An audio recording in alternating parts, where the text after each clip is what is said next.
أعوذ بالله من الشيطان اللعين الرجيم بفضل بسم الله الرحمن الرحيم وبه نستعين وهو خير ناصر ومعين. الحمد لله الذي علا في توحده ودنا في تفرده جل في سلطانه وعظما في أركانه مجيدا لم يزل محمودا لا يزال. الصلاة والسلام والتحية والإكرام على بعثه الله بنور المضي والبرهان الجلي والمنهاج البادي والكتاب الهادي الخاتم لما سبق والفاتح لمن غلق المعلن الحق بالحق سيدنا ومولانا بالقاسم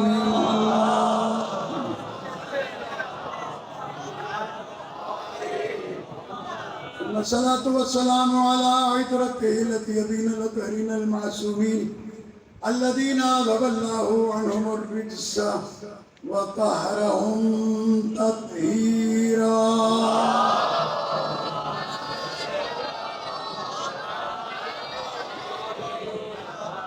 واللعنة الدائمة الباقية على أعداء الله وأعدائهم أجمعين من يوم عداوتهم إلى قيام يوم الدين. أما بعد فقد قال الله سبحانه وتعالى في محكم كتابه الكريم بسم الله الرحمن الرحيم وأوحي إلي هذا القرآن لأنذركم به ومن بلغ. صلوات الله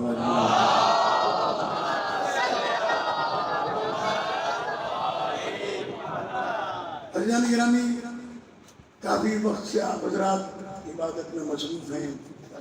جمعہ کی نماز پڑھی ہے، اس کے بعد میں ذاکری میں اعدام کو بھی آپ نے سماعت فرمایا ہے. آج کل جو سب سے اہم مسئلہ ہے میں آپ کی توجہ اس کی طرف دلانا چاہتا ہوں کہ ان مجالس کا بنیادی مقصد اس مقصد کو بیان کرنا تھا اور ہے جس کے لیے امام حسین علیہ السلام نے قربانی دی ہے. اور یہ بات اچھی طرح سے اپنے ذہن میں محفوظ رکھیں کہ شیعت نے 1400 سال کا سفر علم کی سواری پر کیا ہے، تلواروں سے نہیں، جنگ کر کے نہیں، لڑائی کر کے نہیں. اس لیے کہ دین اسلام لانے والا رسول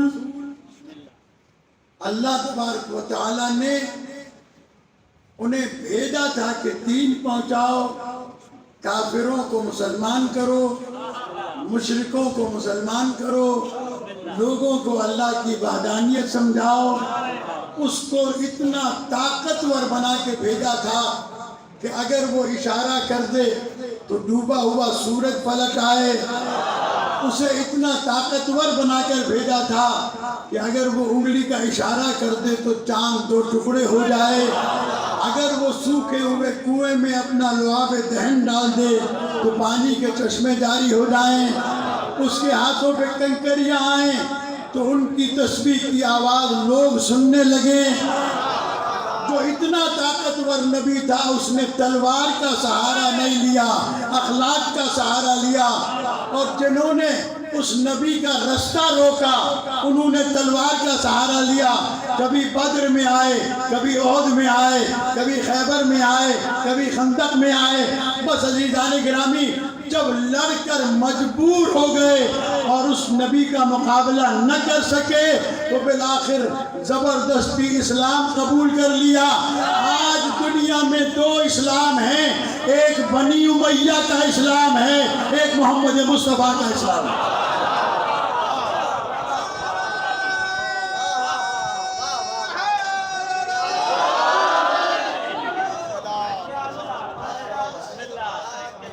نبی کے اسلام میں جنگ نہیں، بنی امیہ کے اسلام میں امن نہیں.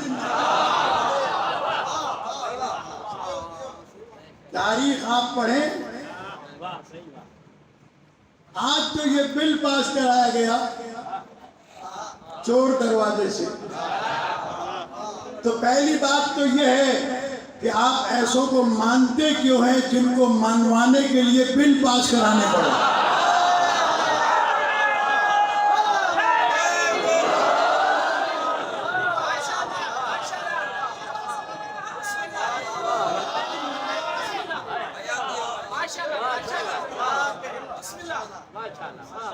اور اگر وہ آپ کے مقدس ہیں تو اللہ آپ کو مبارک کرے. ہمیں کوئی زبردستی یا اعتراض کی بات نہیں. لا اکراہ فی الدین، دین میں جبر نہیں ہے. جب ہم تمہیں ان دہشت گردوں کے ماننے پر کچھ نہیں کہتے تو تم ہمارے شریفوں کو ماننے پر اعتراض کیوں کرتے ہو؟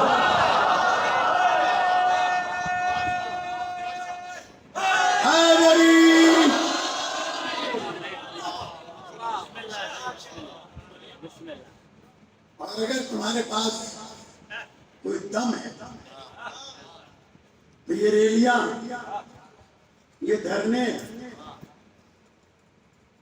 ان سے شیعوں کو تم خوف زدہ نہیں کر سکتے.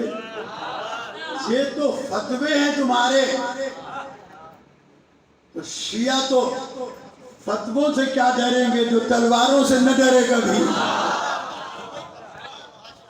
ہم نے یہ سفر 1400 سال کا بڑی احتیاط کے ساتھ کیا ہے.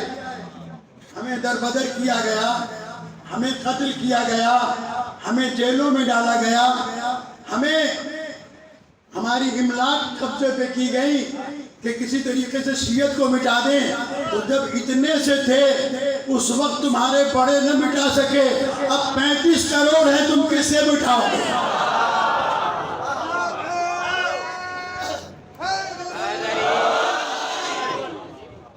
اور میرے دوستو، یہ جو تہمت لگاتے ہیں شیعہ اصحاب کو نہیں مانتے، شیعہ ازواج کو نہیں مانتے. ہو سکتا ہے میں ایک لمحے کے لیے تمہاری بات مان لوں. تمہیں اصحاب اور ازواج اتنی پیاری ہیں، تم ان سے کیوں نہیں لڑتے جو تمہارے اللہ کو نہیں مانتے؟ تم ان سے کیوں نہیں لڑتے جو تمہارے نبی کو نہیں مانتے؟ تم ان سے کیوں نہیں لڑتے جو قرآن کو نہیں مانتے؟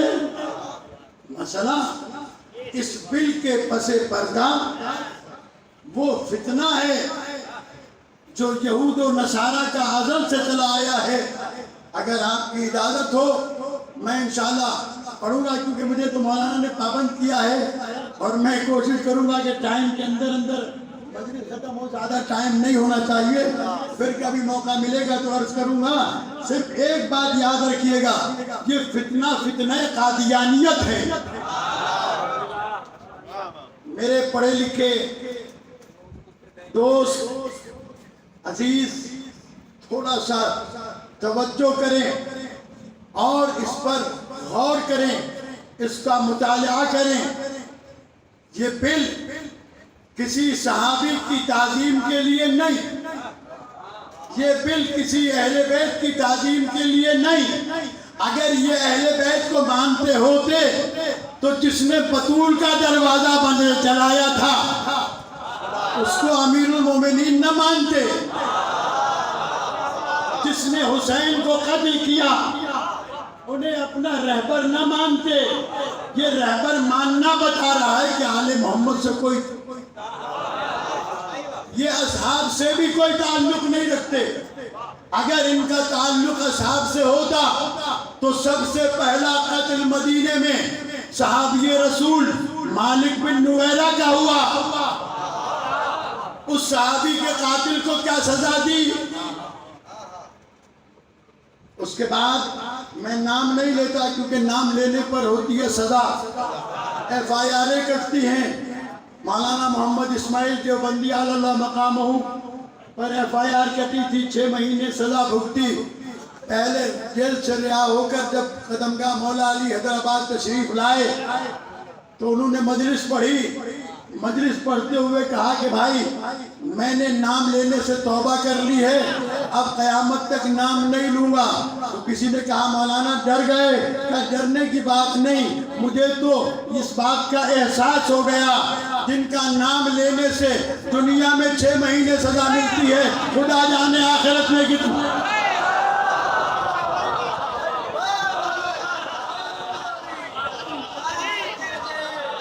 دونوں ہاتھ بلند کر کے نعرہ حیدری.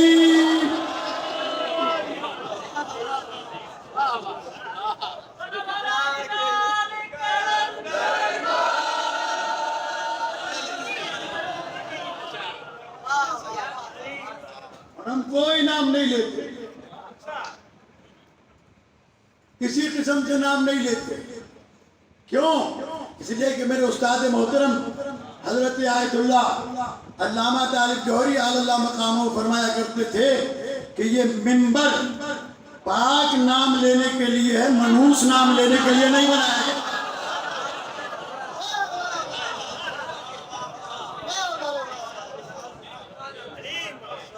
عزیزان گرامی، یہ نہ صحابہ کے وفادار ہیں، نہ آل محمد کے وفادار ہیں، نہ یہ ازواج مطہرات کے وفادار ہیں، یہ صرف اپنے پیسوں کے وفادار ہیں. 2.5 کروڑ فی مولوی فیس لے کر بل پاس کرایا، وہ بھی چور دروازے سے. باتیں چھپتی تو نہیں ہے نا. تو جو کروڑ لے کر صحابہ کی تعریف داری کرے وہ تکفیری ملا ہوتا ہے، جو کروڑوں خرچ کر کے حسین کا ذکر کرے وہ شیعہ ہوتا ہے.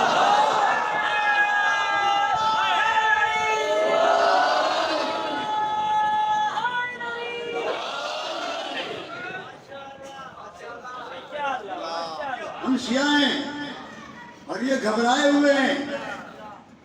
یہ گھبرائے ہوئے ہیں کیوں؟ اس لیے گھبرائے ہوئے ہیں کہ ابھی تو 12واں آیا نہیں، ابھی تو وہ پردہ غیبت میں ہے، ابھی تو اس نے کسی کو بلایا نہیں.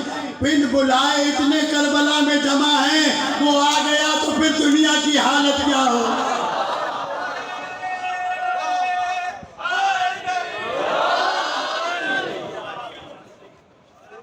ہم صحابہ اکرام رضوان اللہ تعالی علیہم کا احترام کرنا بھی جانتے ہیں، ہم ازواج کا احترام کرنا بھی جانتے ہیں.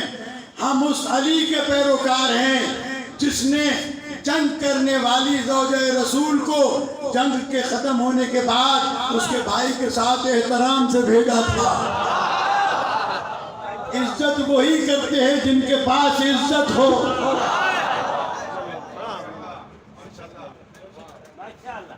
پہلے عزت تو سیکھو، عزت کا لفظ تو سمجھو کہ عزت کہتے کسے ہیں. عزت کہتے کسے ہیں؟ ہم سے پوچھو عزت کسے کہتے ہیں. ہم اس عزت دار گھرانے سے وابستہ ہیں جس عزت دار گھرانے نے قاتل کو بھی شربت پلایا ہے.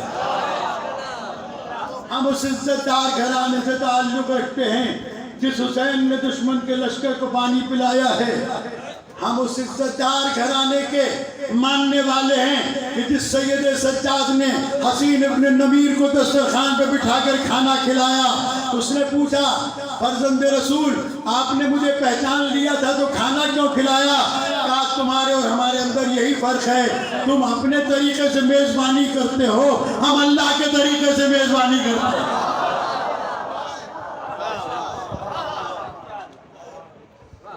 عزت کا پتہ تو چلاؤ، عزت کہتے کسے ہیں؟ عزت 3 حرفی لفظ کا نام نہیں ہے، عزت کردار کا نام ہے. عزت کردار کا نام ہے. عزیزان گرامی، بس میں بات کو آگے بڑھاؤں اور میں اس آیت کی طرف چلوں جس کا میں نے ابھی ترجمہ نہیں کیا ہے، تلاوت کی ہے. صرف ایک بات یاد رکھیے گا، ہمارے اوپر یہ الزام کہ جناب شیعہ تقیہ کرتے ہیں، اس میں کوئی شک نہیں کہ تقیہ ہمارے ایمان کا حصہ ہے. تقیہ ہمارے ایمان کا حصہ ہے. ہم تقیہ فقط اس وقت کرتے ہیں اور ان لوگوں پر تقیہ واجب ہے جو دشمن کے درمیان پھنس جائیں. مومن کی جان ہزار دنیا کے انسانوں سے افضل ہے. جان بچانے کے لیے اگر کوئی یہ کہہ دے کہ میں شیعہ نہیں ہوں وہ الگ چیز ہے، لیکن ہم ممبر پہ تقیہ نہیں کرتے، ہم محفل میں تقیہ نہیں کرتے. اگر تقیہ کرتے ہوتے تو حسین کربلا نہ جاتے. ہمارے امام نے بتایا جب ظلم بڑھ جائے تو کھل کر ظالم کے خلاف میدان میں آئے.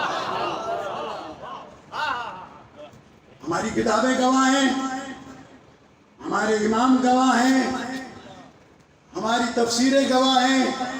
تقیہ ہے لیکن ہم تقیہ کی وجہ سے نہیں. ہمیں ہمارے امام نے حکم دیا ہے.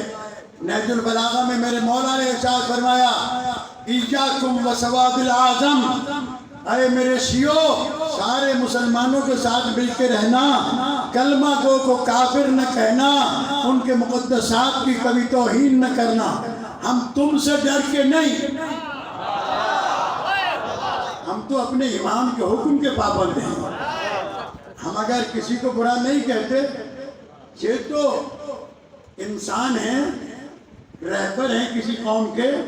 ہم تو قرآن مجید کی اس آیت کے پابند ہیں جس نے ہمیں حکم دیا ہے کہ دوسروں کے جھوٹے خداؤں کو برا نہ کہو، ایسا نہ ہو کہ کوئی تمہارے سچے خدا کو برا کہے.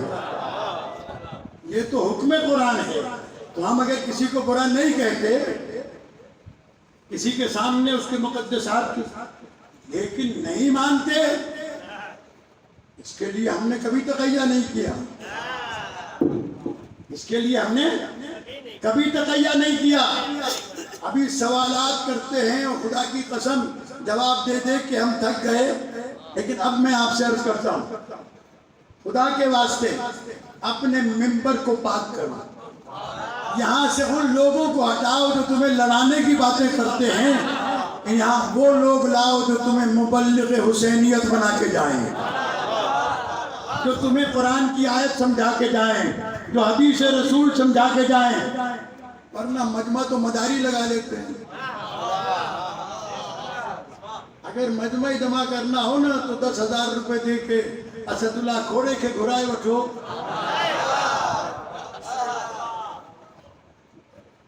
مجمع معیار نہیں، ہمارا مجمع معیار نہیں، ہمارے یہاں حق معیار ہے. حق سننے والے بھی کم ہوتے ہیں، حق بولنے والے بھی کم ہوتے ہیں، حق سمجھنے والے بھی کم ہوتے ہیں. یہ بات شیعوں کو سمجھنی چاہیے کہ نبی جو کچھ لائے تھے وہ سب حق تھا. شیعہ ہاتھ کھول کے میری بات کا جواب دیں گے تو میں اگلا جملہ کہوں گا. شیعو یاد رکھو انما آپ کے یہاں جب کوئی مر جاتا ہے، عورت ہو یا مرد، جب آپ اسے تلقین پڑھتے ہیں تو ہمارے یہاں تو عام طور پر اب چونکہ دنیا ریڈی میڈ ہو گئی ہے اس لیے صرف 2 تلقینیں پڑھی جاتی ہیں. ہکڑی قبر میں لائن کھا پوئے، ہکڑی بند کرنا کھا پوئے. حالانکہ 5 تلقین سنت ہے. 5 جب کسی کے مرنے کا وقت قریب آ جائے اس وقت تلقین پڑھو. جب تک غسل پہ لٹاؤ اس وقت تلقین پڑھو. جب غسل دے کے کفن پہناؤ اس وقت تلقین پڑھو. جب قبر میں اتارو تو تلقین پڑھو. قبر بند کرو تلقین پڑھو. یہ مردے کے لیے بھی پڑھی جاتی ہے اور جو باہر کھڑے ہوتے ہیں انہیں بھی سنائی جاتی ہے کہ اج انہیں جلائے تھی پڑھ دے سبحانے تو بیتے ہی ہونے.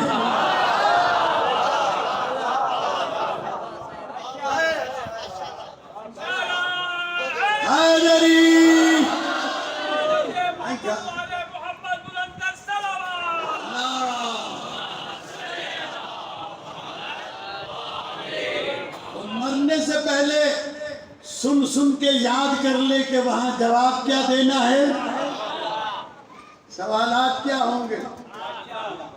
عزیزو، اس سے بڑا فضل خدا کیا ہوگا کہ جہاں امتحان دینے جا رہا ہے اس کے سوال بھی بتائے جا رہے ہیں، جواب بھی بتائے جا رہے ہیں۔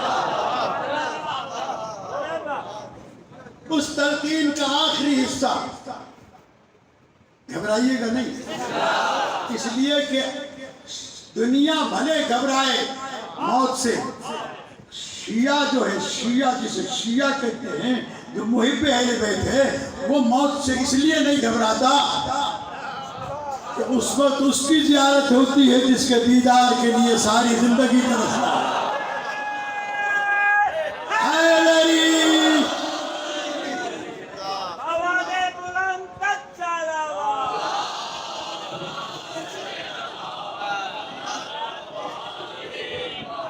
علی علیہ السلام کی زیارت کے لیے شیعوں کا دستور ہے، بنی عباس نے زیارت پہ پابندی لگائی، ہاتھ کٹے گا تو جاؤ گے، کہا کاٹو، کیا دونوں کٹیں گے، کہا کاٹو، کہا ہاتھ تو کٹ گیا، پیر کٹے گا، کہا پیر کاٹو، جاؤں گا، پھر کہا اگلے سال پھر گیا، کہا یہ پیر دوسرا بھی کٹے گا، کہا کاٹو، کہا یہ تو نہیں بات آتی، کہا دو جا رہے ہو، ایک کو کاٹیں گے ایک کو جانے دیں گے، تو آپس میں زائرین کی لڑائی ہو گئی، کہا مجھے مار دو اس کو جانے دو، وہ کہتا تھا مجھے مار دو اس کو جانے دو۔ یہ زیارت کے درجات ہیں۔ کسی نے کہا چاروں ہاتھ پیر کٹ گئے تیرے حسین کی زیارت کے لیے، حسین نے کیا دیا؟ کہا حسین سے مجھے کچھ نہیں لینا، ابھی تو گردن باقی ہے۔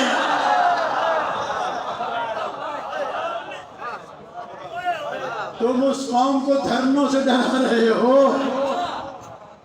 تو عزیزان گرامی، کل تک حسین علیہ السلام کی قبر کی زیارت کے لیے سر کٹا کے جانا بھی شرف سمجھتے تھے۔ آج اگر موت آئے اور مولا کہے کہ تو مرے گا نہیں جب تک تو مجھے نہ دیکھ لے، میں کہتا ہوں مولا زیارت کرا دو، گردن حاضر ہے۔ اسی تلقین میں آخری تیسرا حصہ، اس کے 4-5 جملے پڑھتا ہوں، توجہ ہے آپ کی، گھبرائے ہوئے تو نہیں۔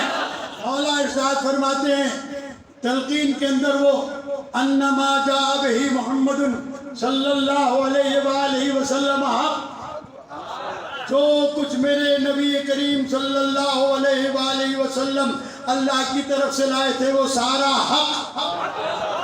پھر وہ حق گنوائے جاتے ہیں، ان الموت حق والبعث حق وسؤال منکر ونکیر فی القبر حق، منکر ونکیر فی القبر حق، والنشور حق، والمیزان حق، وتطایر الکتب حق، والصراط حق، والجنت حق، والنار حق، وَأَنَّ السَّاعَةَ آتِيَةٌ لَا رَيْبَ فِيهَا وَأَنَّ اللَّهَ يَبْعَثُ مَن فِي الْقُبُورِ۔ موت حق ہے، قبر میں اٹھایا جانا حق ہے، سوال منکر و نکیر حق ہے، میزان حق ہے، اعمال نامے کا کھولا جانا حق ہے، صراط حق ہے، جنت حق ہے، جہنم حق ہے۔ اور یہ جب سارے حق بیان کر دیے تو اب میں بیان کرتا ہوں، وہ وہاں نہیں ہے، وہ میں سناتا ہوں۔ الحق مع علی وعلی مع الحق، حق علی کے ساتھ ہے، علی حق کے ساتھ ہے۔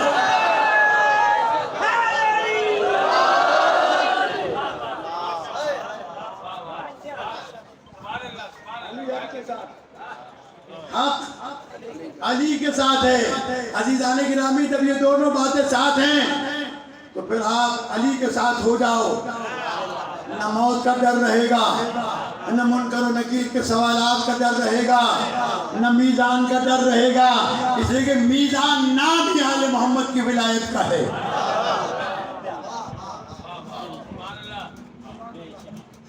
میں چاہ رہا تھا کہ جلدی جلدی آیت کی طرف آ جاؤں، لیکن کافی ٹائم نکل گیا، بس میں بہت جلدی آپ کو تھوڑا سا اور زحمت دیتا ہوں کہ یہ سارے حق علی کے ساتھ ہیں۔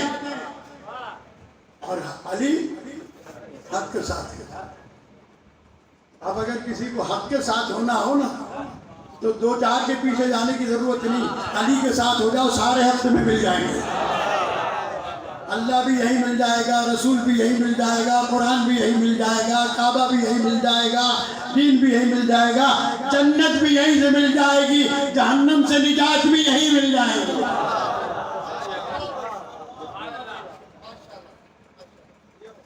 بنو علی کے شیعہ۔ اب آج ہمارے یہاں بڑے مسائل ہیں، میں ان کی طرف توجہ تھوڑی سی دلانا چاہتا ہوں۔ جب بھی ہم کہیں جاتے ہیں، میں پورا سندھ گھومتا ہوں ظاہر مجالس کے سلسلے میں، اور میرا پروٹوکول بھی نہیں ہوتا، اس لیے ہر آدمی مجھ سے پوچھ بھی سکتا ہے، ورنہ 10-15 واٹا کٹھے ہوئے اندر کے پوچھ گئے انہیں کرے سادو ہر مومن کی پہنچ میں جتنی حیثیت ہے اس کے مطابق خدمت۔ مومن پوچھتے ہیں سائیں چھاک گیا ہوں، فلاں مولی صاحب ہی چاہیے، فلاں ذاکر ہی چاہیے، فلاں مولی صاحب ہی چاہیے۔ میں ہاتھوں کو جوڑ کر عرض کرتا ہوں، تم مولویوں کی شکایت کیوں کرتے ہو؟ تمہارے مولا نے کیا کہا یہ تمہیں پتہ نہیں؟ نہج البلاغہ تمہارے پاس ہے، صحیفہ سجادیہ تمہارے پاس ہے، صحیفہ علویہ تمہارے پاس ہے، خطبہ فدق تمہارے پاس ہے، خطبہ غدیر تمہارے پاس ہے۔ اگر یہ پڑھا ہوتا نا تو کسی مولوی کی مجال نہیں تھی، وہیں کھڑے ہو کے کہتے کہ چپ کر۔ تو مولا کی تو سنتے نہیں ہو، جب مولویوں کی سنو گے تو پھر یہی ہوگا۔ مولوی امام ابا قبا میں ہو، ٹوپی شیروانی میں ہو، متھے اگاڑو ہوجے۔ اب اصل میں مسئلہ یہ کہ دین ہو گیا کمرشل۔ یہ باتیں کمرشل جگہ سے آپ کو نہیں مل سکتی۔ لیکن مجھے اس بات کی پرواہ نہیں کہ دوبارہ مجھے بلائیں گے کہ نہیں بلائیں گے۔ مولانا کفایت حسین تو یقیناً بلائیں گے، باقی دوسرے بلائیں نہ بلائیں، لیکن ایک بات یاد رکھیے گا، جس کو آپ بلا رہے ہیں اگر یہ مزاج نہیں بنایا تو اس کے آنے پر سامنا نہیں کر سکو گے۔ کیا سمجھ میں آیا لائن ہے؟ سب کی سمجھ میں آ گئی؟ جسے بلا رہے ہو عجل اللہ تعالیٰ فرجہ، عجل اللہ تعالیٰ فرجک، ہر نماز کے بعد زیارت کے لیے انگلی اٹھی ہوئی ہے۔ السلام علیکم یا صاحب الزمان، السلام علیکم یا شریک القرآن۔ جو شریک القرآن ہے وہ مولویوں والی باتیں کرے گا یا قرآن والی باتیں کرے گا؟ بتاؤ مجھے کس کی باتیں کرے؟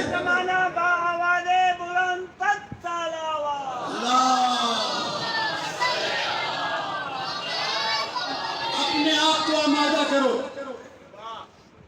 نہ کوئی سید نہ بلوچ، نہ کھوسو نہ چانٹیو نہ مرین، نہ پنجابی نہ سندھی نہ بلوچی نہ مہاجر نہ پٹھانی نہ ایرانی۔ اگر امام زمانہ کو بلا رہے ہو تو فقط شیعہ بن کے بلاؤ۔ جب شیعہ بن کے بلاؤ گے تو اپنے آپ کو پیچھے کرنا پڑے گا۔ امام علیہ السلام جب آئیں گے الگ الگ ٹائم نہیں ملے گا۔ صبح سیدن سا ملندس، مہاجرن سا تو ملا، صبح وری بروچ سا ملندس، صبح وری ایرانی سا ملندس، نے ان کے پاس تو وہی جا سکے گا جو شیعہ ہوگا۔ تو شیعہ بنانے کے لیے اپنے آپ کو قرآن مجید سے نزدیک کرنا پڑے گا۔ میں آپ حضرات کو دعوت دیتا ہوں، صرف 3-4 آیتیں پڑھوں گا اور اپنے ٹائم میں بات کو تمام کروں گا تاکہ آپ زیادہ زحمت نہ ہو اور آج کا پیغام مکمل ہو جائے۔ قرآن مجید سے محبت کرو، قرآن مجید کی تلاوت کرو، قرآن مجید کو سمجھنے کی کوشش کرو، اس لیے کہ جب اس منبر سے قرآن اور حدیث بیان کی جاتی تھی تو بڑے بڑے علماء کہتے تھے مسلمانوں کے، شیعوں کے بچوں سے بات نہ کرنا، ان کے بچے بھی ہمارے عالموں سے زیادہ جانتے ہیں۔ اور اب تو وہ اعلان کرتے ہیں، کہتے ہیں ہاں نبی جو انہوں نے کہا، جب ہمارے ممبروں سے خود شیعوں کی مخالفت، ایک آتا ہے وہ کہتے ہیں یہ مقصر ہے، وہ کہتا ہے یہ غالی ہے، نہ پڑھنے والے کو یہ پتا کہ غالی کون ہے، نہ یہ پڑھنے والے کو پتا کہ مقصر کون ہے۔ میں دو لفظوں میں آپ کو سمجھا کے جا رہا ہوں، اگر غالی اور مقصر سمجھنا ہے تو غدیر کو سمجھو۔ پیغمبر نے جب من کنت مولا کا اعلان کیا تھا تو من کنت کے اعلان سے پہلے اعلان کیا تھا سلمان، ابو ذر، مقداد، دیکھو جو پیچھے رہ گئے ہیں ان کو آگے بلاؤ، جو آگے نکل گئے ان کو پیچھے بلاؤ۔ جب سب ساتھ ہوں گے تو ہم کہیں گے من کنت مولا ہو فہذا علی المولا۔ جو آگے نکل جائے وہ غالی ہے، جو پیچھے رہ جائے وہ مقصر ہے۔ اے علی محمد کے ساتھ چلو، اہل بیت کے ساتھ چلو۔ کون کیا کہتا ہے جو 1,00,000 روپے فیس لے کے آئے گا یہ تمہیں تھوڑی بتائے گا کہ فیس مانگی جائے گی۔ میں ایک جملہ عرض کرتا ہوں کہ سن 1982 میں 83 میں 83 میں پہلا عشرہ میں نے ڈھٹا میں پڑھا تھا، مکلی قدم کا مولائی، اس وقت ازاداری قائم ہوئی۔ وہاں حالہ کا ایک سپاہی تھا، مومن مولائی شیعہ، اس نے جو مجلس سنی کہنے لگا سائیں 11 محرم کو میرے پاس مجلس ہوتی ہے وہ پڑھ دوں۔ 11 محرم کو، میں وہ تفصیلات میں نہیں جانا چاہتا، بس میں 11 محرم کو اس کے یہاں پڑھی۔ وہاں سے ایک اور دعوت ملی 12 محرم کی حالہ روڈ کی، وہاں جو گیا مجلس پڑھنے کے لیے تو ایک موالی بیٹھا تھا بڑا خوبصورت سا، پتہ نہیں مجھے سید تھا یا امتی تھا، خوبصورت میری کرسی کے برابر بیٹھا، کہنے لگا سید سونو بدا دعا، مجلس بھی بھلی تو پڑھے، دل تھی گھرے تو 100 روپیہ نہیں تھا۔ تھوڑی دیر کے بعد جب میں نے بھنگ اور چرچ کا ذکر کیا تو پیسے جیب میں رکھ کے کہنے لگا اپنے آپ کو گالی دے کے کہ ہاں نے فلاں کہنے کہ ٹکو جا۔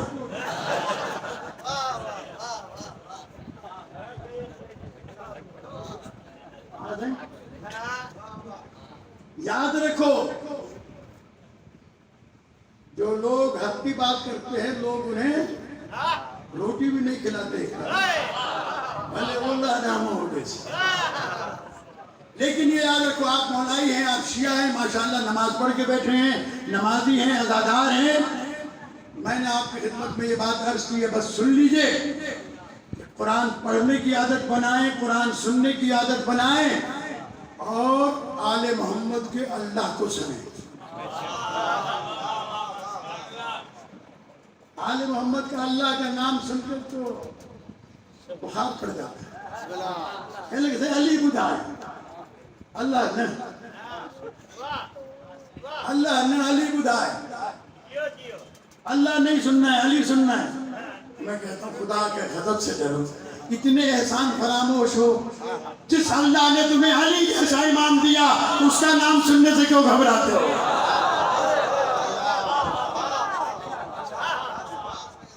تمہیں تو اس کا شکر ادا کرنا چاہیے کہ بغیر منت کے، بغیر قیمت کے، صرف ایک شرط پر تمہیں علی دیا ہے، ایک شرط پر تمہیں علی دیا ہے۔ وہ شرط کیا ہے کہ ماں نیک ہو اور باپ ایک ہو۔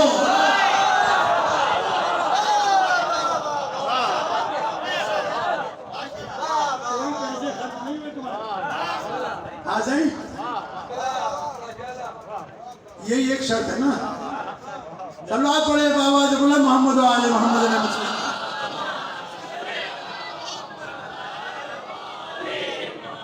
اسی اللہ نے یہ 14 دیے، اسی اللہ نے یہ معصوم دیے، اسی اللہ نے یہ سب کچھ دیا۔ تو میں آیت کا ترجمہ کروں؟ اجازت آئے مجلس ہانے شروع تھی دیا نہ دیکھے تیری ہوئی کیا برائے دیکھیے اللہ تبارک و تعالیٰ نے قرآن مجید میں دستور دیا ہے. کیا دستور دیا ہے؟ فَأُوحِيَ إِلَيَّ هَذَا الْقُرْآنُ لِأُنذِرَكُمْ بِهِ وَمَنْ بَلَغَ. یہ قرآن پیغمبر سے کہلوایا اللہ نے کہ کہو ان سے یہ قرآن میری طرف وحی کیا گیا ہے، امت کی طرف نہیں. یہ قرآن میری طرف وحی کیا گیا ہے لِأُنذِرَكُمْ بِهِ، تاکہ میں چھاپ کے تمہیں دے دوں، نہیں، تاکہ میں تمہیں بتاؤں حلال کیا ہے، حرام کیا ہے، صحیح کیا ہے، غلط کیا ہے، صراط کیا ہے، میزان کیا ہے. اور یہی قرآن پڑھ پڑھ کے پیغمبر بتاتے رہے، اور اصحاب کرام رضوان اللہ تعالیٰ علیہم کا احسان ہے کہ وہ ہمیں سمجھواتے رہے. کسی نے آ کے پوچھا یا رسول اللہ یہ تو سارا دن ہم کہتے ہیں اہدنا الصراط المستقیم، اہدنا الصراط المستقیم، اہدنا الصراط المستقیم، یہ صراط کیا ہے؟ تو پیغمبر نے فرمایا، مختلف جگہوں پر مختلف انداز سے بیان فرمایا. کبھی پیغمبر سے سن کر سوال خاموش ہو گئے، تھوڑی دیر کے بعد دروازے سے میرے مولا داخل ہوئے، کہنے لگے دیکھ لو ھذا صراط المستقیم.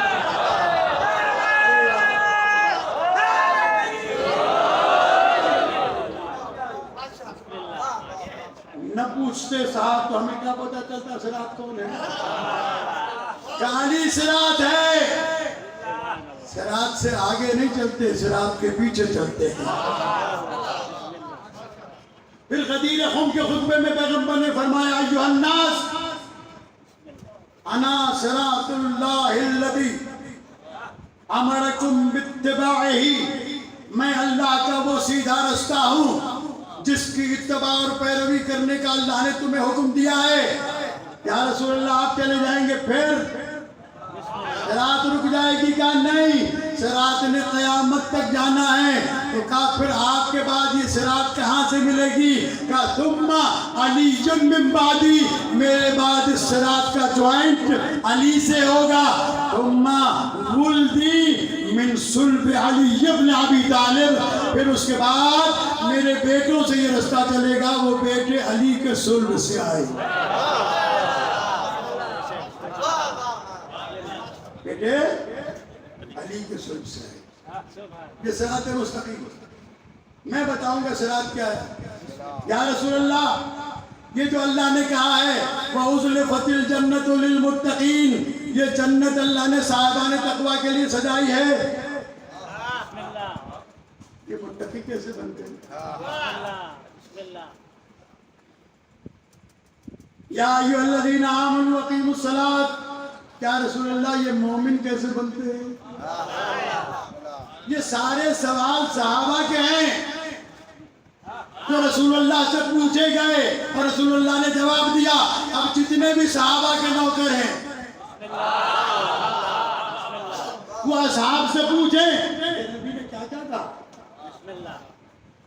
جب صحابہ کرام رضوان اللہ تعالیٰ علیہ نے پوچھا یا رسول اللہ نماز کیسے پڑھیں، آواز آئی صلو کما رأیتمونی اصلی، نماز ایسے پڑھو جیسے مجھے پڑھتے ہوئے دیکھ رہے ہو. جب درود کی آیت آئی کیا کیسے پڑھیں، فرمایا اللہم صلی علی محمد وعلی آل محمد کما صلیت علی ابراہیم وعلی ابراہیم انک حمید مجید. اور کہا کہ ہم نماز کیسے پڑھے گا، ایسے پڑھو. روزہ کیسے رکھے، آواز آئی ثم اتموا الصیام الی اللیل، روزے کو رات تک پورا کرو. ایک ایک چیز کا احترام بتایا کہ یا رسول اللہ عربا کون ہیں.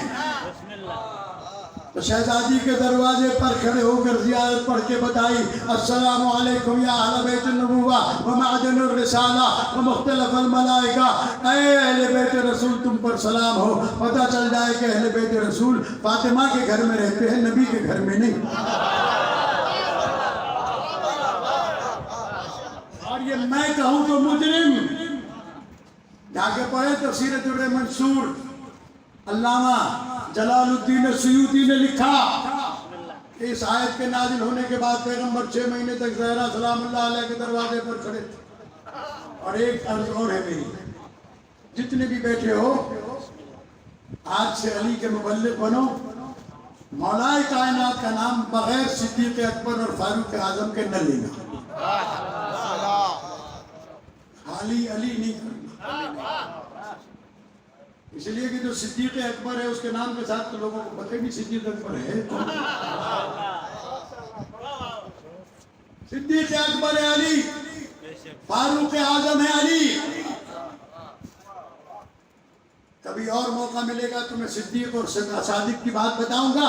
آج صرف اتنی سی بات عرض کرتا ہوں۔ پیغمبر نے فرمایا میں ڈراؤں گا، میں بتاؤں گا، قرآن میں سمجھاؤں گا، جنت کیسے جاؤ گے میں بتاؤں گا، مومن کیسے بنو گے میں بتاؤں گا، منافق کون ہے میں بتاؤں گا۔ یا رسول اللہ منافق کیسے آپ بتائیں گے؟ آپ کسی کے دل میں ہیں، آپ کو علم غیب ہے۔ کہا مجھے تو علم غیب ہے لیکن میں تمہیں بھی سمجھایا جاتا ہوں، قیامت کے لیے مومن منافق کو پہچاننا ہو تو علی کا ذکر کر کے دیکھ لینا، جو خوش ہو جائے سمجھنا مومن ہے، جو بگڑ جائے سمجھنا منافق ہے۔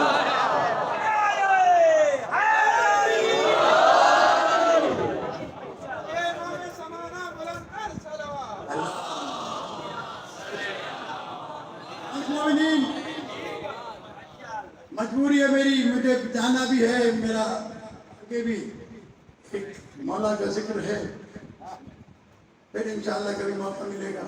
یہی کچھ سمجھانے کے لیے جب پیغمبر کے اوپر آیت اتری کہ میں ڈراؤں گا، یا رسول اللہ آپ کے بعد کون؟ میرے بعد وَمَن بَلَغَ، یہ قرآن جس تک پہنچے۔ اب تو ہر آدمی دعوے دار ہے، ہر مانو بھی کچھ میں۔ شاہ لطیف پرسوں پہلے کہہ گئے ملا ملا مچو یہ آہری آہین، میرو سندے ماستے تھا مانک مٹائین، کھنی قرآن کچھ میں تو یار لائن، انن تے آئین اجاتا پانے۔ چلو آپ لوگ آواز بڑھانا۔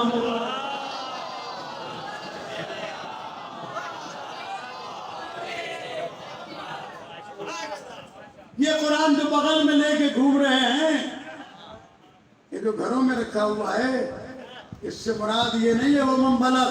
وَمَن بَلَغ سے مراد جو کام میرا ہے وہی کام وہ کرے گا۔ جو قرآن کس تک پہنچے گا؟ یا رسول اللہ کس تک پہنچے گا؟ 1,24,000 صحابہ ہیں، کس تک پہنچے گا؟ نام بتا کے جائے کہ نام بتانے کی ضرورت نہیں ہے۔ القرآن مع علی وعلی مع القرآن، صحابی سارے اپنی جگہ پر معتبر ہیں، پر قرآن لینا ہو تو علی کے علاوہ کہیں سے نہیں ملے گا۔ قرآن علی کے ساتھ ہے، علی قرآن کے ساتھ۔